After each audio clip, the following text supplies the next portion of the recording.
Arus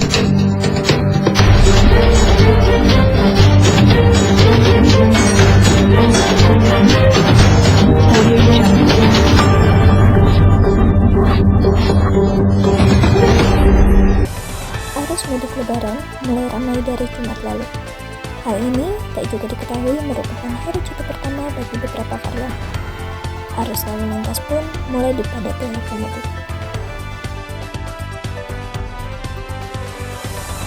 Selamat siang, halo Sobat Tinta. Saat ini saya sedang berada di Stasiun Rangkas Bitung untuk memantau arus mudik Lebaran H-3 ini. Bapak hari ini tuh mau mudik dari mana ke mana? Oh, saya dari Jakarta mau ke Lampung. Bapak ada gak sih ini tuh kayak kesulitan untuk mudik tahun ini? Oh, oke.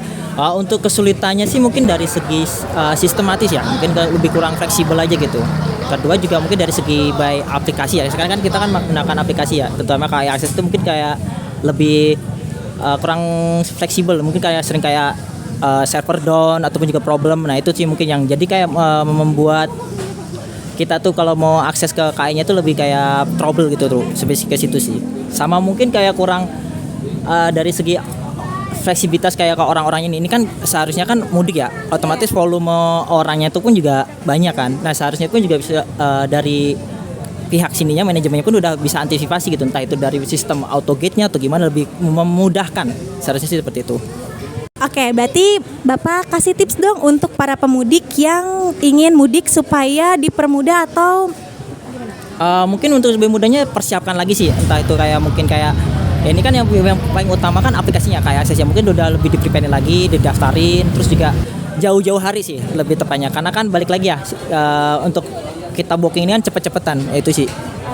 Ya. Sobat Tinta, saya di sini sedang berada di posko siaga Lebaran. Di sini saya akan wawancari Pak Indra selaku Kepala Divisi Infocom. Bagaimana tanggapan Bapak nih tentang ini kan baru pertama kali ya didirikannya. Nah, terus bagaimana sih tanggapan Bapak mengenai posko baru pertama kali didirikan ini? Oh ya.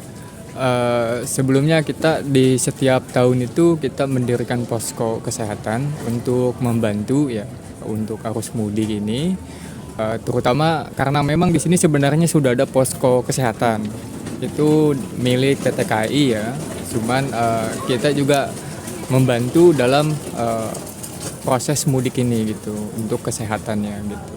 Nah untuk tempat yang baru ini kita cukup memang tantangan bagi kita karena memang baru pertama kali dan juga di dalam ini juga kan sedang ada proses pembangunan gitu. Jadi akses kami pun mungkin agak sulit gitu. Itu tantangan dari kami sih untuk tahun ini gitu. Dan bagaimana sih Pak? Ini kan kayak adakah pemudiknya yang bersukarela masuk ke sini untuk periksa ya, untuk periksa atau memang hanya untuk orang yang membutuhkan saja, pemudik yang misalkan merasa dia pingsan atau bagaimana Pak? Kalau untuk para pemudik sih kita terima itu secara sukarela, baik itu mau ngecek kesehatan ataupun ada yang pingsan gitu dan lain sebagainya, itu kami akan selalu menolong dan juga membantu gitu. Tanpa kita melihat bahwa mereka ini siapa dan bagaimana kondisinya, kami akan selalu bantu. Dan yang terakhir ya Pak ya, tips menjaga kesehatan untuk para pemudik nih bagaimana Pak? Untuk tipsnya sih untuk para pemudik kami harap sih bisa menilai diri sendiri jika memang telah lelah, lebih baik untuk istirahat dulu dan menjaga kesehatan, menjaga makanan juga sih. Itu sih tips dari kami sih. Nah itu dia wawancara saya dengan salah satu pemudik. Semoga tips ini dapat Sobat Tinta gunakan untuk tahun mudik berikutnya. Saya Put Eja Oktaviani melaporkan langsung dari Stasiun Rangkas Bitung. Selain di Stasiun Rangkas Bitung, di Terminal Mandala pun menjadi salah satu pilihan untuk pemudik balik kampung halaman. Tahun ini pemudik diperkirakan mencapai 200 hingga 300 per hari di jam operasional pukul 2 hingga 3 siang.